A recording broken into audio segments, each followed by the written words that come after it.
سورۃ التغابن۔ بسم اللہ الرحمن الرحیم۔ یسبح للہ ما فی السماوات وما فی الارض۔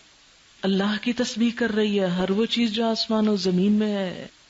لہ الملک، اسی کی بادشاہت، ولہ الحمد، اسی کی تعریف، وہو علی کل شیء قدیر، اور وہ ہر چیز پر قدرت رکھنے والا ہے۔ هو الذی خلقکم، اسی نے تم کو پیدا کیا ہے۔ فمنکم کافر، تو تم میں سے کچھ کافر ہیں، کوئی کافر ہے۔ ومنکم مؤمن، اور کوئی مومن ہے۔ یعنی اللہ نے تو تم کو فطرت سلیم پہ پیدا کیا، لیکن تم کوئی ایمان پہ اور کوئی کفر پہ چلا گیا۔ واللہ بما تعملون بصیر، اور اللہ وہ سب کچھ دیکھ رہا ہے جو تم کرتے ہو۔ خلق السماوات والارض بالحق، اس نے آسمان و زمین کو حق عدل کے ساتھ پیدا کیا۔ وصورکم، اور تمہاری صورت بنائی۔ فاحسن صورکم، اور بڑی عمدہ بنائی۔ آپ دیکھیں کہ انسان سارے جانوروں سے اپنی شکل میں ممتاز ہے۔ بندر اور بن مانس ملتی جلتی مخلوق ہے انسان سے، لیکن ان کے مقابلے میں کتنی حسین۔ احسن، احسن سے احسنا، جیسے سورۃ مؤمن میں بھی آتا ہے وصورکم فاحسن صورکم ورزقکم من الطیبات۔ یا ایھا الانسان ما غرک بربک الکریم الذی خلقک فسواک فعدلک فی ای صورۃ ما شاء رکبک هو الذی یصورکم فی الارحام کیف یشاء والیہ المصیر۔ اللہ نے شکل نہیں دیکھنی تمہاری، اسی کی طرف لوٹنا ہے، پھر وہ پوچھے گا، حساب لے گا۔ یعلم ما فی السماوات والارض، وہ جانتا ہے جو آسمانوں میں ہے اور زمین میں۔ وَيَعْلَمُ مَا تُسِرُّونَ وَمَا تُعْلِنُونَ، اور وہ جانتا ہے جو تم چھپاتے ہو اور جو تم ظاہر کرتے ہو۔ وَاللَّهُ عَلِيمٌ بِذَاتِ الصُّدُورِ، اور اللہ سینوں کے بھید تک جاننے والا ہے۔ أَلَمْ يَأْتِكُمْ نَبَأُ الَّذِينَ كَفَرُوا مِنْ قَبْلُ، کیا تمہیں ان لوگوں کی خبر نہیں پہنچی جنہوں نے اس سے پہلے کفر کیا؟ فَذَاقُوا وَبَالَ أَمْرِهِمْ، پھر انہوں نے چکھی شامت اپنے کام کی، اپنے اعمال کا مزہ چکھا۔ وَلَهُمْ عَذَابٌ أَلِيمٌ، اور ان کے لیے دردناک عذاب ہے۔ ذَلِكَ بِأَنَّهُ كَانَتْ تَأْتِيهِمْ رُسُلُهُمْ بِالْبَيِّنَاتِ، یہ اس لیے کہ آئے تھے ان کے پاس ان کے رسول کھلی نشانیاں لے کر۔ فَقَالُوا، تو وہ کہنے لگے، أَبَشَرٌ يَهْدُونَنَا، انسان ہمیں ہدایت دیں گے، بشر ہم کو ہدایت دے گا۔ فَكَفَرُوا، تو انہوں نے بات نہ مانی۔ وَتَوَلَّوْا، منہ موڑ لیا، توجہ ہی نہ کی، بے نیازی برتی۔ وَاسْتَغْنَى اللَّهُ، اور اللہ بھی بے پرواہ ہو گیا، یعنی ان کے ایمان اور عبادتوں سے۔ وَاللَّهُ غَنِيٌّ حَمِيدٌ، اور اللہ ہے ہی بے نیاز تعریف والا ہے۔ زَعَمَ الَّذِينَ كَفَرُوا أَن لَّن يُبْعَثُوا، منکرین بڑے دعوے سے کہتے ہیں کہ وہ مرنے کے بعد ہرگز دوبارہ نہ اٹھائے جائیں گے، لیکن یہ کیا ہے؟ محض گمان۔ زوم جو ہوتا ہے نا، اس کا اطلاق جھوٹ پر بھی ہوتا ہے، یعنی محض گمان ہے جس کی کوئی دلیل نہیں۔ اور جو شخص دلیل کے بغیر کوئی بات سمجھتا، کوئی عقیدہ رکھتا ہے، تو پھر اس کا انجام یہی ہونا چاہیے۔ قل بلا وربی لتبعثن، کہہ دیجئے کیوں نہیں، قسم ہے میرے رب کی، تم ضرور اٹھائے جاؤ گے۔ ثم لتنبؤن بما عملتم، پھر ضرور تم بتائے جاؤ گے جو کچھ تم عمل کرتے رہے۔ یعنی یہ قیامت کی آمد پر دلیل ہے۔ کیا کہ انسان کو دنیا میں تو اس کے اعمال کا پورا بدلہ نہیں مل سکتا، وہیں پہ جا کے ملے گا، اس لیے اٹھانا ضروری ہے۔ وَذَلِكَ عَلَى اللَّهِ يَسِيرٌ، اور یہ بات اللہ پر بڑی آسان ہے، بہت آسان۔ فَآمِنُوا بِاللَّهِ وَرَسُولِهِ، تو ایمان لاؤ اللہ اور اس کے رسول پر۔ وَالنُّورِ الَّذِي أَنزَلْنَا، اور اس نور پر جو ہم نے اتارا۔ اب یہ رسول کے بعد نور کیا ہے؟ قرآن۔ واللہ بما تعملون خبیر، اور اللہ ساتھ اس کے جو تم عمل کرتے ہو خبر رکھتا ہے۔ یوم یجمعکم، جس دن وہ تم کو جمع کرے گا۔ لیوم الجمع، جمع ہونے کے دن۔ ذالک یوم التغابن، یہ ہے دن غبن دینے کا، نقصان کا دن۔ تغابن قیامت کے ناموں میں سے ایک نام۔ یوم الجمع اور یوم التغابن، ایک ہی آیت میں قیامت کے دو نام، یوم الجمع اور یوم التغابن۔ تغابن جو ہے غبن سے ہے، غبن سے بھی اور غبن سے بھی. یہ زیادہ تر خرید و فروخت اور لین دین کے معاملے میں بولا جاتا ہے. غبن کا مطلب ہوتا ہے کسی چیز کا خسارہ اور نقصان، دھوکہ دینا کسی کو. خرید و فروخت میں جو دھوکہ دے اس کے لیے کہتے ہیں غبن فلان. غبن تو من حقی عند فلان، فلان شخص سے اپنا حق وصول کرنے میں مجھ سے بھول ہو گئی. اور غبن کا معنی ہے غفلت، بھول، اپنے حصے سے محروم رہ جانا. ایک شخص کا کسی غیر محسوس طریقے سے کاروبار یا باہمی معاملے میں دوسرے کو نقصان دینا، دھوکہ دے جانا. مفسرین نے یوم التغابن کے کئی معنی بیان کیے ہیں کہ کیوں اس کو تغابن کہا گیا. بعض نے کہا کہ اس روز اہل جنت اہل دوزخ کا وہ حصہ مار لے جائیں گے جو ان کو جنت میں ملتا اگر وہ جنتیوں جیسے کام کرتے. ہر ایک کا حصہ جنت میں بھی اور دوزخ میں بھی، جس جگہ جائیں تعمیر کرا لیں. یہ بالکل ایسے ہی ہے کہ اگر آپ کا ایک پلاٹ لاہور میں بھی اور اسلام آباد میں، جس کو چاہیں تعمیر کر لیں، گھر تو وہیں بنے گا نا جہاں تعمیر کریں گے. دو جگہ پلاٹ ہونے سے تو کوئی فرق نہیں پڑتا. تو ہر شخص کا ایک پلاٹ جنت میں ہے اور ایک جہنم میں، جہاں چاہے اپنے لیے گھر بنا لے. اب کیا ہوگا؟ جو لوگ جنت میں چلے جائیں گے وہ جہنمیوں کے پلاٹ بھی ضبط کر لیں گے. تو یہ کیا ہو گیا؟ غبن ہو گیا. کس کا؟ جہنم میں جانے والوں کا. اس کے بارے میں بخاری میں حدیث آتی ہے کہ جو شخص بھی جنت میں جائے گا اسے وہ مقام دکھا دیا جائے گا جو اسے دوزخ میں ملتا اگر وہ برا عمل کرتا، تاکہ وہ اور زیادہ شکر گزار ہو. جو شخص بھی دوزخ میں جائے گا اسے وہ مقام دکھا دیا جائے گا جو اسے جنت میں ملتا اگر اس نے نیک عمل کیا ہوتا، تاکہ اسے اور زیادہ حسرت ہو. اس سے بھی پتہ چلتا کہ دونوں جگہ پلاٹس ہیں آپ کے.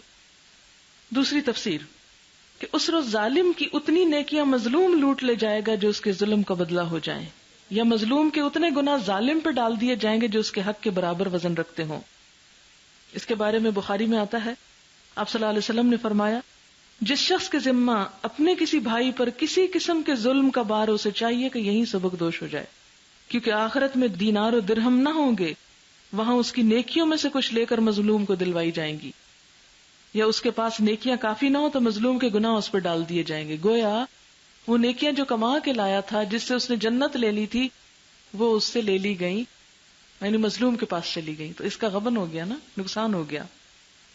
آپ صلی اللہ علیہ وسلم نے یہ بھی فرمایا کہ کوئی جنتی جنت میں اور کوئی دوزخی دوزخ میں اس وقت تک نہ جا سکے گا جب تک کہ اس کے ظلم کا بدلہ نہ چکا دیا جائے جو اس نے کسی پر کیا ہو، یہاں تک کہ ایک تھپڑ کا بدلہ بھی دینا ہوگا.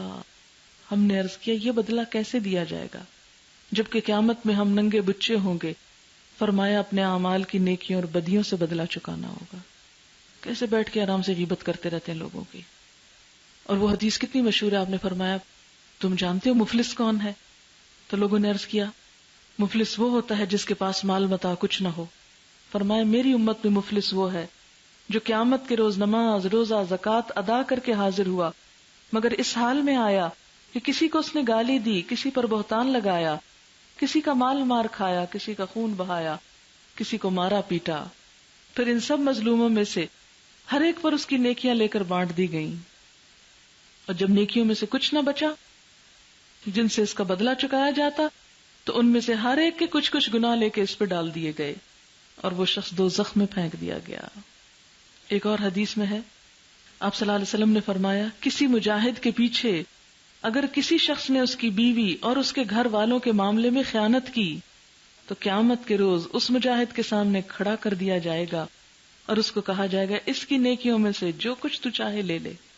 یعنی ایک مجاہد جہاد کرنے گیا ہوا ہے، پیچھے سے اس کی بیوی کو بہلا پسلا لیا یا یہ کہ اس کے مال میں کچھ خیانت کر لی، تو قیامت کے دن کیا ہوگا؟ مجاہد سے کہا جائے گا اس کی نیکیوں میں سے جس نے تیرے گھر میں خیانت کی تو کیا کر، جو چاہے لے لے. پھر حضور صلی اللہ علیہ وسلم نے ہماری طرف متوجہ ہو کر فرمایا پھر تمہارا کیا خیال ہے، یعنی تم کیا اندازہ کرتے ہو اس کے پاس کیا چھوڑے گا.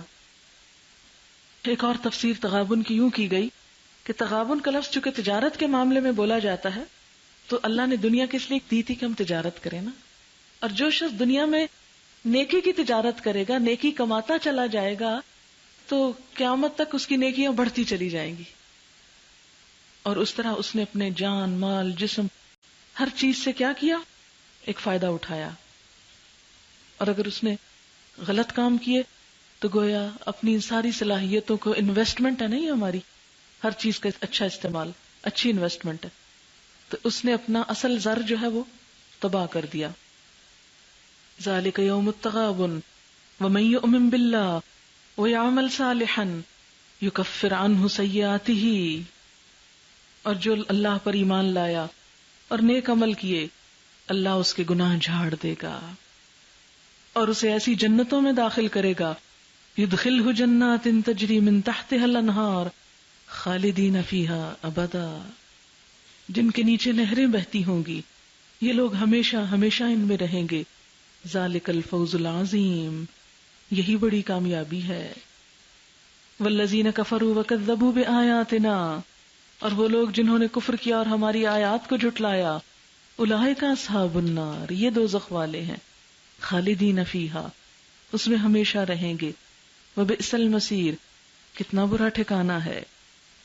ما اصاب من مصیبت الا باذن اللہ، کوئی مصیبت نہیں آتی مگر اللہ کے اذن سے آتی.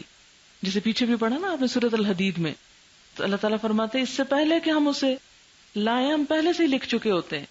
ایسے موقع پر مصیبت آنے پر وَمَن يُؤْمِن بِاللَّهِ يَهْدِ قَلْبَهُ، جو اللہ پر بھروسہ کرے گا اللہ اس کے دل کو ہدایت دے گا، دل ٹھنڈا رہے گا، پرسکون رہے گا، سیدھے راستے پہ چلے گا. کوئی اللہ سے بدگمانی نہیں، کوئی حسرت نہیں، کوئی یاس نہیں، کوئی کاش کا دروازہ نہیں.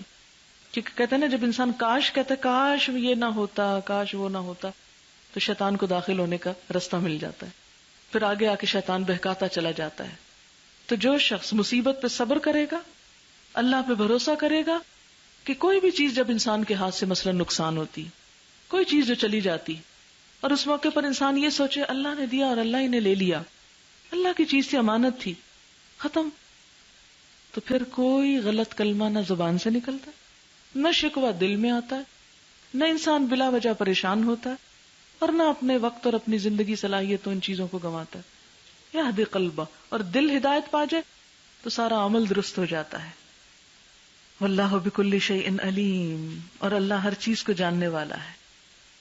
وَأَطِیعُوا اللَّهَ وَأَطِیعُوا الرَّسُولَ، اطاعت کرو اللہ کی اور اطاعت کرو رسول کی. فَإِن تَوَلَّيْتُمْ، اور اگر تم اطاعت سے منہ موڑتے ہو، فَإِنَّمَا عَلَى رَسُولِنَا الْبَلَاغُ الْمُبِينُ، تو ہمارے رسول کے ذمہ کھلم کھلا پہنچا دینا ہے.